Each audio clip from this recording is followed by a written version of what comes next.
I think there's a lot of strong points across the board right here. We talked about mainly just the 4-man game that they like to play, and this is a pretty good 4-man composition. They don't have a lot of tankiness, so they substitute it with the Kindred, and that just means that you know, you can stay alive in these fights a lot longer.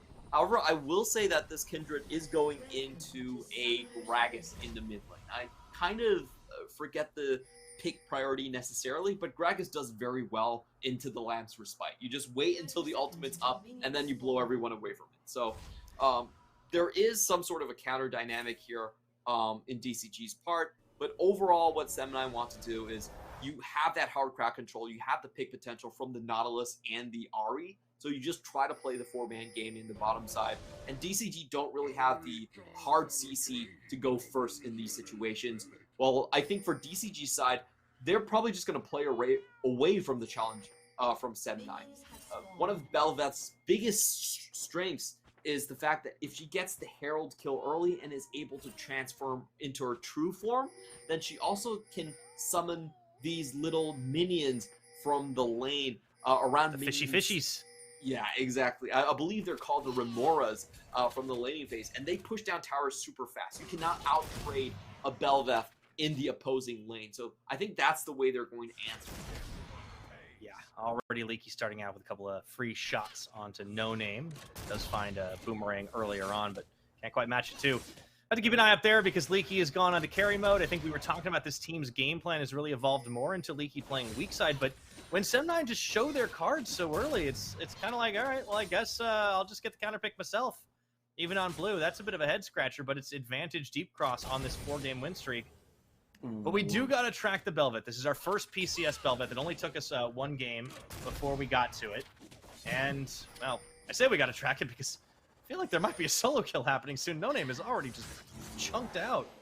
Yeah, Leaky actually able to weave in a couple of auto attacks there for free. Very surprising given that he is playing the melee side of the matchup. Actually got 2 auto attacks in with the parlay. So extremely strong start for him. We're going to be taking a look at Hana's pathing right here. Bel'Veth, of course, is going to start on the red side a lot of the times. She does have great AoE ability right here. With the above and below, that big W that she just swings her tail down. It's an AoE damage attack, also knocks the minions up, and also her Void Surge does deal damage to multiple targets. So clearing on the red side to be expected, but she is a pretty weak early duelist, so she does have to be careful of the Kindred, and now Arashi gonna go straight for the GP. Yeah, level 3 gank. I think Leaky saw this one and tries to escape out through try. Should be able to do it as Hana's actually there to back him up. And nice movements from Leaky. In fact, they're actually gonna turn. Oh, the barrel's up there. Let's see if they can chain it correctly. No, they don't actually manage it instead. Forcing the flash, the follow, auto. Will they get first blood on the Kindred? Oh, they just can't do it. So close. Double flash is expended right there, so SEM9 do get away with the summoner advantage. A little bit surprised that Arashi would actually chase that. I think that was definitely an overchase for sure. They had timer on the bot side, so they should have a pretty good inkling that Hana was around the top side.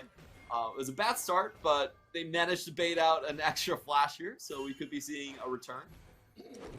Alrighty then.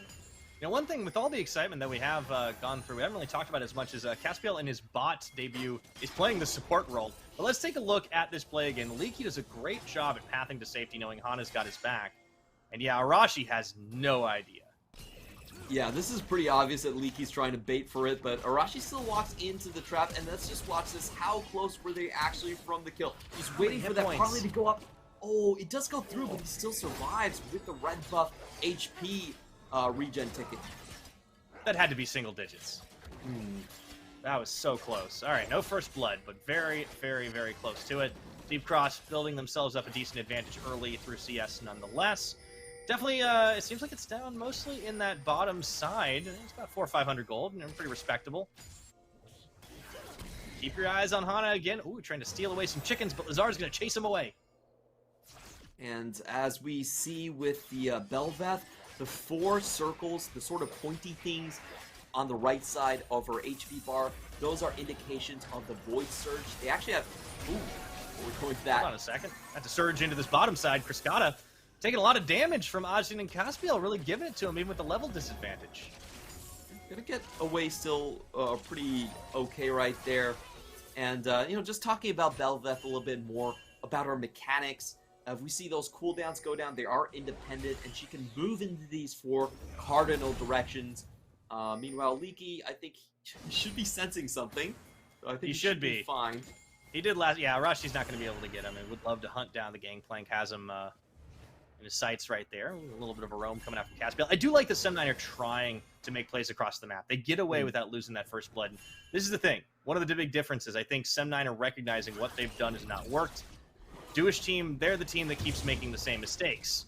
But we'll see if SEM9 have found a winning strategy here. Right now, they're down some gold, but they are making moves across the map, and they are going to try to make the plays early, contest for the objectives. We see level 6 gets hit by the mid laners. ST can try and deny a little execution. Lazar's just been farming this one. After level 1, really hasn't had much of an advantage against the Gragas. I will say, though, this is one of those games where Lazar is actually able to leave lane quite easily. Nobody's going to harass the Ahri quite well. And even though the Gragas is very tanky, cannot be bursted down, he's going to find it quite difficult to move alongside. This could create a 3v2 with SEM9. Big Gnar, it's going to force the ultimate out of Leaky. Let's see if it's going to be enough as Arashi tanking way too many tower shots. 1 for 1 in the trade. Now Lazar's late to the party as Nesty comes up for defense. I can't believe that Gangplank was still able to get that one. You know, he was forced underneath tower. Initial crowd control goes down, but still able to trade 1 for 1. I think SEM9 does get first blood. Not 100% sure on that one, but you know, still a win for DCG. Man, that was a bit oof though. I mean, Arashi just tanked like 3 tower shots as Caspiel does get the hook off onto Kriskata, and Ajin peppers him with damage on the Seraphine. But now they've run out of steam. It's Kriskata going to be moving forward for the first fire as well. Good trades down bot. Just putting a little bit back here, and let's take a look at the number of marks. Arashi does have only 4 marks so far, keeping out Bel'Veth, as you most expect from the Kindred. And this is exactly what they should be doing. Just hard force the break stack over and over again. You have the 4-man stack that has a superior crowd control, so it's very hard for DCG to contest you on this one. They're just going to stay back as I expected them to. And so the other big point that we should note is, you know, when is this Bel'Veth going to try and start something in the top side? We see SEM9 are very much aware that this is how Bel'Veth is played. It's kind of a gimmick of Bel'Veth, to be honest. So they already have double pinks in the topside river waiting to catch her out. Oh yeah, definitely want to make sure the Bel'Veth can't do a whole lot. And this is kind of one of the things when picking this champion is you give away a little bit of your game plan in terms of what you're going to be contesting for. But SEM9 on the Drake stack, they get in, they get it fast, and they get out. So while Arashi himself may be a little bit behind on the mark game, still keeping pace. I mean, I think this is encouraging for SEM9. You know, they've been able to play to the game plan thus far. How well will they be able to keep that up? Really nice tempo move coming in from them. They just saw Hana on the bottom side of the map. They transitioned towards the top side earlier. Might be a fight, though. Start it off here. Caspiel zoning. Under level. Okay, gets the hook in. They do actually find Hana, forces him back in. And they actually get the Yuumi ultimate out. That's a start. They're going to be able to secure that. This is big for SEM9. They deny the Bel'Veth that first Herald and even dish a lot of damage to Hana back, taking advantage of the window of opportunity. 9 minutes. Man, max range charm. Lazar lands, doesn't find the damage to follow up, but this is good. Just absolutely great stuff from him. I'm so surprised that Caspiel is willing to walk in right there. He's 2 levels down. Oh, Arashi. Oh, Hana. No flash really on Hana. Looking for the contest there. Hana already used that. Let's see if the chase down, looking for the hop forward. Leaf does get the knockup. Hana burning. One more auto. They want to get to this one. Caspiel hoping for an opener. Instead, he runs face first to Kriskata as they just burst him through. And Lazar had no idea that this was happening either. Forces the flash away. Exhaust made him so slow. Yeah, Caspiel playing that one way too far forward. He's so low in level, very low in HP, and Nessie just makes him pay with the instant flash in to close in the kill. So good stuff coming in from both sides, but DCG are the ones that are able to pick up the gold at the end. Yeah, I mean, Hana's just been set a little behind at this point. I think Arashi realizes that he has the dueling potential. This is why you pick the Kindred. So he just hops, skips, and jumps and does so much damage. The problem is he can't quite get the kill. Now he's back to the top side. Looking for a return onto Leaky, who does have his flash. Arashi does not, and he actually just backs away. Smart move, I think. Yeah, it's going to be hard for No Name to actually shove this one in. Leaky has been playing relatively safe throughout all of this. On the flip side, I do want to talk a little bit about Belveth. I do think she's actually quite far behind at this point. A huge thing about Belveth is her item builds are actually extremely expensive, and you're also trying to do this melee. Just kind of going to dive out here, but I'll continue on. The on-hit build is very difficult to sustain, and if you think about other sort of AD carries in that same position, a lot of them can rely on lethality builds, and that's something Belveth doesn't have. Her on-hit build, going through Blade of the Ruined King, most of the time going through Kraken Slayer, is extremely expensive. And she also needs a lot of minions to keep her passive up.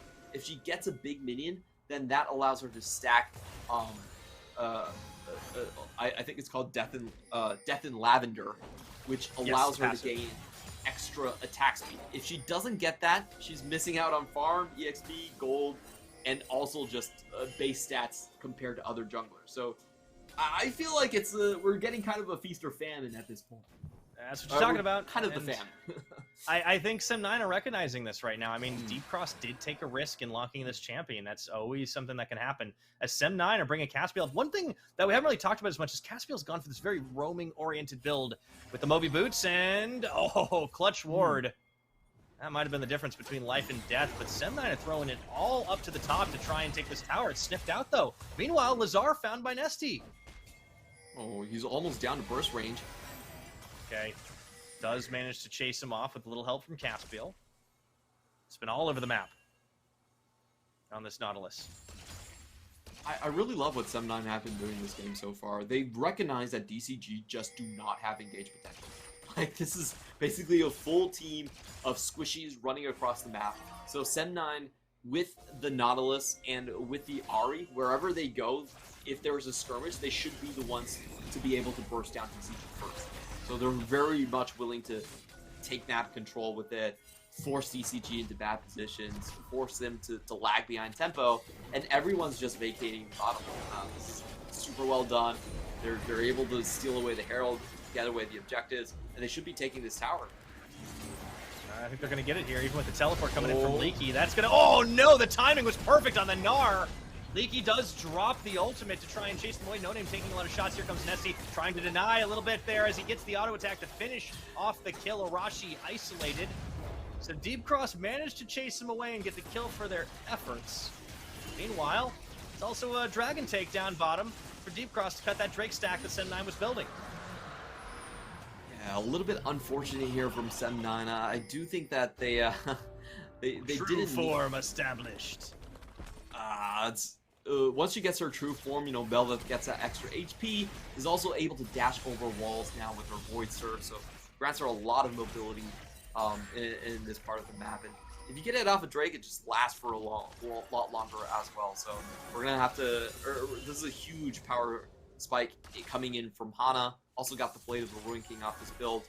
But overall, going back to the SEM9 play, I felt like they threw away so much tempo on that one. I felt like they could have incorporated Lazar a little bit better into that play. Both of the mid laners were absent from lane, but doing an aggressive play behind enemy lines, Nesty just did manage to show up first. Yeah, I think like it was they hard forced and it could have worked out. It looked good at first, but even the fact that the Gnar got timed so well with the teleport channel completing, Leaky just not only outplayed, but they managed to kind of out-rotate as well as Nesty showed up to really help out. You're right, Lazar was just kind of slow on the mark. So SEM9, the execution, not quite there. The idea, I did like it though, and even though they threw away a lot of tempo, they still have some chances, but they're gonna have to be a little worried about Hana, who's back on the board now. I think they still have great engage potential, and I'll be honest, I'm not a huge fan of DCG's composition. Their composition is so difficult to run. There's no one there to tank a dredge line. I feel like whoever gets hit by that dredge line is just dead. You just gotta dodge him. Okay, well, we'll see if you can do that. They got one! There we go. See, it's easy. It's the Galaxy Brain play, right? You just dodge out it and you never have to worry about a thing. As this is going to be Herald number 2. SEM9 got the first one to deny Hana, but I don't know if they're going to get so lucky this time. Ooh, a lot of poke damage going through already. No name, no rage. They're going to have to give it up. Yeah, that's unfortunate. At least they're going to try to get something else on the map. Mid lane and bot lane, they should be able to get a couple of towers. This is first brick as well. The SEM9 do get some gold for their effort as Lazar gets knocked to one side by Nesty, but will not get bursted down. Hana, well, you got a Dragon, you got a Herald, and you got a Bel'Veth in true form. And this is a great time to just kind of look at the Remoras coming through. Massively nerfed on 12.12. It was a little bit strong. We are playing on the 12.12B patch, so the initial nerfs and then the hot fix nerfs did come through. We shouldn't really expect Bel'Veth to kind of pack the same power right here, but still very annoying. And you see those Remoras on the map right here. We have seen these pushes just finish games very early on, and you gotta not overtrade. Uh-oh. All right. That is the final chapter, zoning no name away, meaning Shelly should get maybe one more charger. I think they can finish that off. Yeah, there we go. Still, 2 towers. They deny the match by SEM9 thanks to Leaky's cannon barrage. So that's the thing about a siege, is you kind of got to watch for that Gangplank ultimate. It's going to be a little bit rough to deal with. So that's a catch, though, as they find Kriskata out, who is just kind of snoozing on the long one, still trying to stay alive, actually manages to get away. I don't believe it. What? Nesty was there, but man, Spark Surge is a very balanced ability. I'm just going to say that. Very surprised that she's able to just waltz away from that one. Took everything to face, but she is lacking all of her mobility, and it's only 1 minute away from the ultimate. Okay. Lazar? I don't know what happened there. Just opportunistic trade coming in. We do have Nesty coming in with the buffed Night Harvester as well here, so you do get a little bit of cooldown reduction at the start of the build. Not a huge buff, doesn't really matter after you completed the mythic item, but you know, it's there, so it's a small nod over towards that one. And I really want to see how SEM9 play this team fight, because I think this is their biggest chance for a massive snowball here. You have Kriskata with no summoners here, the Drake is coming up, and you're the one with the initiation advantage. You know, DCG can't really afford to sit up and siege when this Drake comes up. You do have that Seraphine that makes sieges so dangerous. So if SEM9 can find their way into the river correctly, I feel like they have a great opportunity to just catch people out. Yeah, it's going to require SEM9 to really have the poise to pull it off. We've seen some of their plays just fizzle because Deep Cross have picked them apart on the rotation. Dragon priority, though, set up here by Deep Cross. They are going to start this out. The Ahri has teleport if Lazar wants to join the fray, and Deep Cross aren't willing to full commit to this. Arashi is actually the one who ends up proccing the Dragon. In the Wolf's Frenzy, going to pull it into the center. It might come down to a smite fight. DCG cannot be the team that funnels themselves into the pit. There are a bunch of squishy champions that rely on Kite. Oh, wow, they actually did manage to dodge the dredge line. However, that's the second wind effort. The barrel's going to knock him in. They delete Caspiel on the Rip Lazar in the back, but they just turn. They stay strong. That's the Sekira of the Dragon, and SEM9 are left without a prayer, but can they turn the fight? A big charm, and the Gnar up into the wall. They managed to find the damage. Nesty isolated. Kriskata and Woody might be the only ones standing. Double kill comes in for Ajit, but Kriskata is running wild. He's got 1. He's got 2. Woody gonna be the last one left. It's still a win for SEM9 at the end of the day. Oh, what a beautiful play coming in, and I'm still surprised that DCG still have so many flashes left up here. There's 3 flashes left across the team fight. And, okay, so to break that team fight down, SEM9 went in. They didn't get to close the surround. If they caught DCG on the river in that moment, they would have wiped DCG. It would have been a complete disaster for DCG. But they failed the initial start, and I feel like DCG got a little bit overconfident. Sure, it was a great fight, but they didn't pick up anyone else aside from the support. Lazar is able to stay away because there's no hard CC on this team, and you see Arashi able to kite back. Ashi with a great encore. Oh, that was beautiful from the brush too. And then you also see No Name with the most difficult Gnar mechanic to manage. The mid-jump transformation into the Mega Gnar ultimate. He pulls it off without a hitch, gets the game plank right off the bat, and the CC chain is done so well that DCG finished the team fight with 3 flashes still up. Yeah, I think the saving grace there for Deep Cross is that Criscata just like hard carries 2 kills out because there were low health bars. He was able to duck, dip, dive, and dodge all over the place, and SEM9 couldn't quite end off the back of that. They did open the base thanks to No Name. He kind of beelined it for that bot side. So dust settles. We're 6-6 in kills, Clement. We're dead even in gold.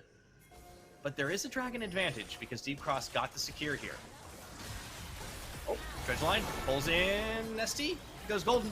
That's fine. Hana turns his attention over to Achin. Look at the damage. We're looking for that one. And oh, so much of the barrel. Not even needed for the shutdown into the final chapter. It's just AoE after AoE. As Woody even gets a Rashi, and wouldn't you know it, 21 minutes on the clock. Baron is looking mighty tasty for that Bel'Veth. That Seraphine melted in an instant. I feel like some other projectile must have hit her other than the Bel'Veth, but that was absolutely ridiculous. Like, if you look at Hana's build, he's actually behind the enemy jungler, but still able to dish out so much damage. Yeah, this is Bel'Veth coming online. Baron is going to get taken down with only token resistance from the remaining SEM9 members, but even with that, they're still trying to make moves on the map. They should be able to finish off this mid-tier 1, get a little bit more standing gold for themselves. They do, to try and keep this one a little even. Let's take a look at that replay again, though, because you're right. Ajin's health bar disappeared so fast. I think SEM9 so far doing good, but Ashin ultimate kind of whiffs right here, and let's just watch the amount of auto attacks. Oh, Hana gets the isolated target on the Royal Maelstrom, which does give you massive amounts of damage, focusing on the lowest HP target. So you can't pick which target you're hitting, but if there's only one target, you don't need to pick. So he got the perfect scenario to get the ability off, deals massive amounts of damage, and you also stack true damage with the ability every 2 hits on the same target. Not to mention lifesteal. Yeah, it's just a tremendous ability. You're really going to have to get used to that. Sometimes dueling a Bel'Veth, you might think of her as just kind of like a 80 carry Mantis Ray that has very low range. But if she gets you in isolation, it's tremendously difficult to outdamage her. You do not want to duel this, and No Name knows that. Also, Nesty coming to the rescue, too.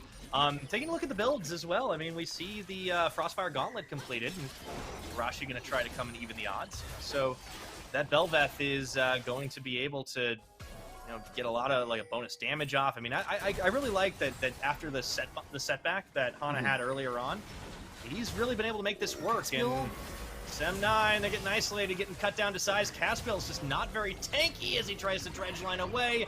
Hana gets him and is able to get true form yet again. It's 25 seconds to Dragon. I don't think SEM9 can contest at this point. 19 seconds until Caspill gets up again. And that was a beautiful cut from Nesty as well. He always has that explosive cast to make sure that SEM9 members can't come in to save their support. Going to benefit massively off of this one, and it just feels like DCG, they found themselves in a rough position, but after the catch in mid lane, after the Baron, they're able to stabilize quite well, and I think their kite comp has really come online, and especially if you look at Criscata, sitting 4-1 and 2 right now. You two have double items onto the Gragas. Bel'Veth also building tanky here is I think something that a lot of people should pay attention to. I think some of the most successful Bel'Veth builds have actually not been straight on hit builds. A lot of them have been semi-bruiser-ish builds. But we see the Triforce builds actually work out quite well before the 12.12 nerf really coming through. At the end of the day, Bel'Veth is still a melee champion.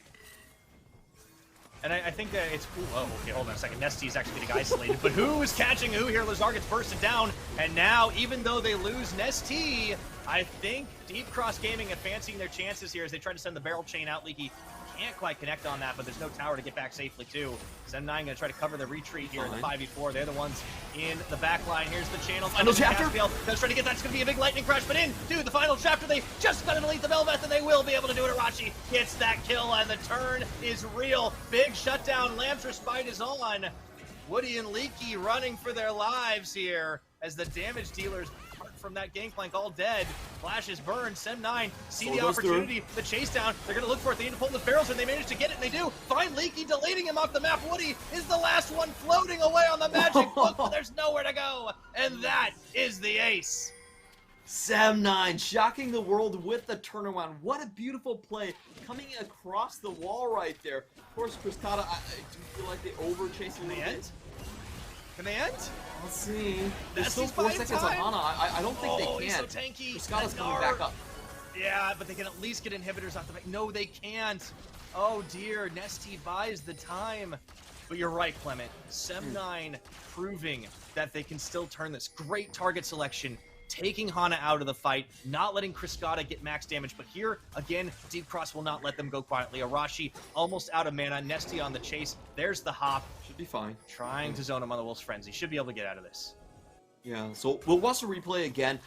At the start of it, it looks a little bit dangerous, but Nesty still goes down initially. He gets tons of damage off, but at the end, they are still able to pick him off. And I feel like Cruzcata actually just overchases here. Again, DCG, they don't have any tankiness on this composition. This is a pure kite cop. If any one of them gets caught, they're going down. And look at Caspiel's positioning here. Comes over the wall, surprises Cruzcata. They get the charm down, and then No Name manages to nick Cruzcata on the very edge of the ultimate to finish off both the carries, and then they get the chase down. Beautiful stuff coming in from SEM9. Caspiel, you know, you've seen him as a jungler. He's actually a pretty good support too. Yeah, well, he's playing the engage. This is exactly what you need to do. And given the fact that Arashi's on a Kindred that doesn't have the same level of engage potential, I like that they've substituted this for Caspiel. It's worked out well. And also, hey, this is the first time I said this all split, but Lazar is popping off. Ooh, 4-1-6, about to get that, the death cap. It's been so long since I think you should buy. Lazar I think you should buy. He's got 10-stack Darksteel. I think you should buy an upgrade to that. You know, get another book on top of it. Oh, you might be reading the Morellos. Honestly, this is SEM9 taking advantage of some of the weaknesses in the Deep Cross Gaming comp, but at the same time, even though the execution hasn't always been stellar, this is what we were talking about when we said there was hope for this team.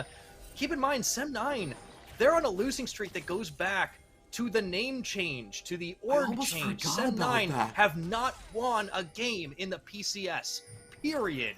This would be huge for them. They've been playing so well this game that I've actually completely forgot that they have not even a losing record, but a no-win record so far. 0-24 if I'm doing the math right. If they can make lucky number 25 work, that would be a story.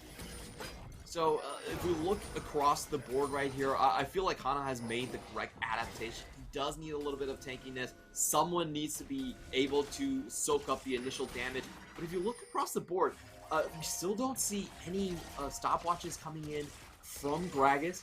Can be taken down. And you have a glass cannon build coming from Leaky as well. So I still feel like this is a very difficult game for DCG to manage. They don't have anyone that can clear vision. Every brush is a death brush from here on out. So I think the most important things are the blue trinkets and also Nesty actually just using the Q. Like, that's probably their only anti-face check ability that they have. I mean, I guess technically they've got the Ultra Shock Laser. They can check with of course the Yumi as well there. So that's a couple abilities, but they need to. It's poke, yeah. Leaky trying to poke himself, and one thing SEM9 have been doing really good is dodging around the edge of some of these big AoEs. In that big fight in the chase down, I think one of the critical mistakes Deep Cross made. Nesty ulted at the same time that Leaky dropped the cannon barrage. It was kind of anti-synergy as they do manage to find the catch. Immediately blowing up Leaky. That's the advantage here. The chase is on. Lazar going to get knocked to the side.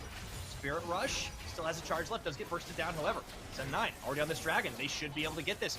Deep Cross moving in for it. This should be a pretty quick take, though. It's secured. And now they turn the fight again. Look at that damage on an ST. He's forced to dash away. SEM9 on the charge, Clement. Yeah, and they could potentially chase this down. Lazar still has a flash available here, so DCG, they have to get away. They have to respect SEM9's ability to just, you know, pick a target and kill whoever they want. Pretty much, Caspiel is running with death fingers right now. Whoever he points to will be the next target.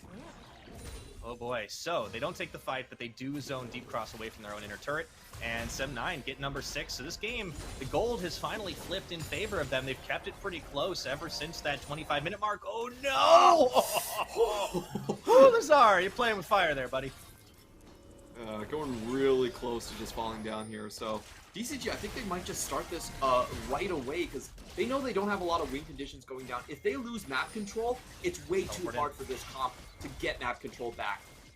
This is happening right now. Let's see if SEM9 can actually stop it. Down to about 5,000 hit points. You're not going to be able to get the smite off. Arachi's not there. But Lazar going to try to take the fight anyways. The barrel comes in. It does keep taking Baron. However, do they actually have the fight? I think they do. No name, no. He stays alive for a second. Ashin a little bit too low to get involved. And Deep Cross just pick apart SEM9 because they couldn't get there in time. That has to be so heartbreaking for SEM9. I hope they can keep their momentum here, but the death timers are so long. Only 2 people defending against 5, and it was so close to a dream come true. But DCG, they're gonna yank it away from SEM9. We need a heroic defense here. Ajin and Arashi trying to dance around the danger. They do have a lot of wave clear here, but Deep Cross holding strong, not getting zoned away. Cryscata does take about half his hit points, but will he be able to hold on? Here comes Caspiel. The cavalry has arrived for now, and they're going to back off. They lose an inhib, they lose a Nexus turret, but they do not lose the game. Austin with the wave clear coming in clutch. He manages to tag down with the Q, I think twice against the Deep Cross composition there, and that's a lot of damage going through. If we look at this, I feel like SEM9 actually goes in a little bit too early. So it's not in smite range yet. DCG are able to just switch target and focus down the members a little bit sooner than they might have liked. And you know, the final chapter just absolutely wrecks SEM9. Yumi is able to hang back. They get all 3 targets off of that. Reset on the Belveth as well without any real danger of her going down, so that's a massive true damage execution going down as well. I think that was a panic. That was a panic from Lazar and Caspiel. They knew they weren't going to be able to outsmite it, but they just, you got to have that discipline. They could have played for just to keep around and, you know, have the rest of the members come in to try and stop the retreat from going down. Rylai's was there from Ashing, but they just went a little bit early. Game's not over yet. They've still got a chance in this one. The big gaping hole in the top side of the map, and they will try to plug it with Arashi and Lazar.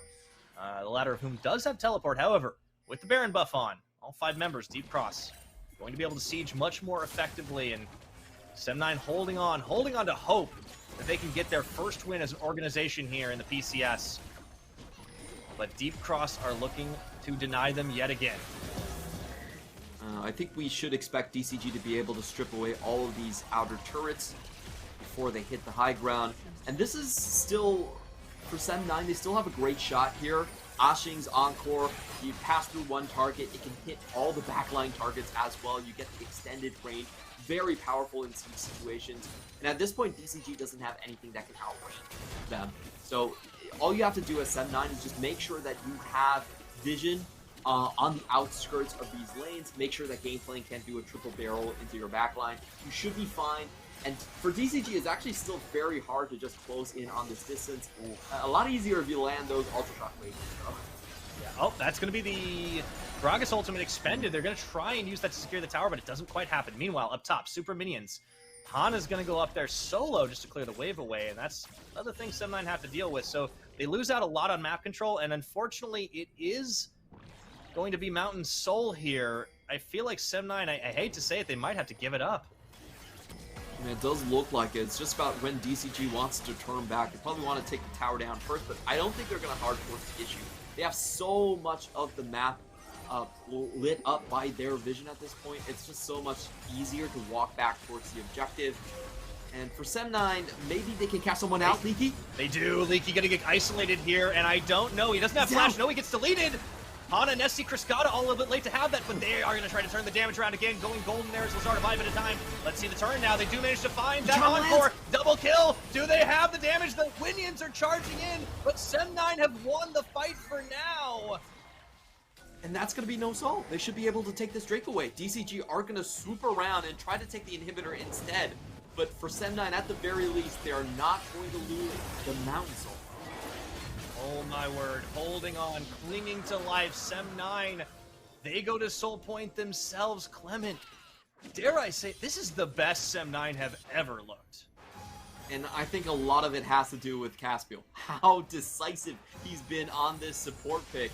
I'm sorry, Ashin, I know you're the coach, but I feel like Caspiel might be the man you want to be running the point. They've tried so many things, and here's the crazy thing about it, Clement. Looking back to last split, we always asked the question, was it going to be Arashi or was it going to be Caspiel? And I honestly don't think we ever answered the question, but here's the answer from SEM9. It's both.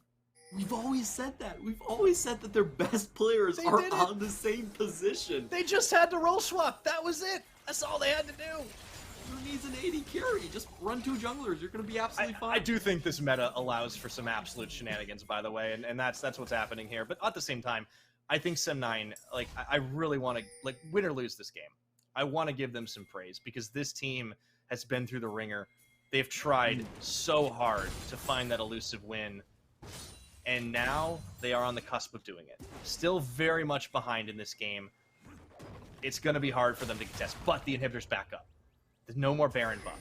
You've got the opportunity. Let's see if they can pull it off. When I was casting with Hysterics, I thought that Jewish team would find their first win against MFT a little bit earlier than SEM9, but I could be wrong here. I feel like SEM9 this game, they played their heart out, and in the next fight, if they can find the engage, they can actually wipe the enemy team. They have the AoE, they have the single burst damage, and they spotted Hana. They know where he is. Will the charm land? The turn. Oh my goodness. Let's see if they manage to make it happen. The final chapter goes down, but they do manage to stop Hana from taking himself out just yet because he goes golden for a second. The first casualty is Ajin, followed closely by Caspiel, and no! SEM9 tried for the counterplay, but they just fell victim to the extra damage. That deep cross game and came to bear. Arashi trying to buy some time for himself, but no, time has run out. And I think the curtain is falling here on SEM9's chances. The final inhibitor there going to go down in the mid. No Name is the only man standing. And I think at this point, there will be no fanfare. There will be no victory. SEM9 came so close. But at the end of it all, it's a deep cross, deep cut victory. Oh, Hana with the build really saves the game at the end of the day. He has the Maw of Malmortius, he has the Stasis ready, and he's even able to get a kill reset, just popping into the active, slowing everyone around him before he gets out. Doesn't die at all, even though he's the one being caught. Look at Hana. I'm pretty sure he's just telling his teammates, yeah, I actually knew he was there all along. I just had to get that one out. And it works out beautifully for DCG. They just had the power, and, you know, Stasis stopwatch, that makes all the difference here, but also target selection you were talking about.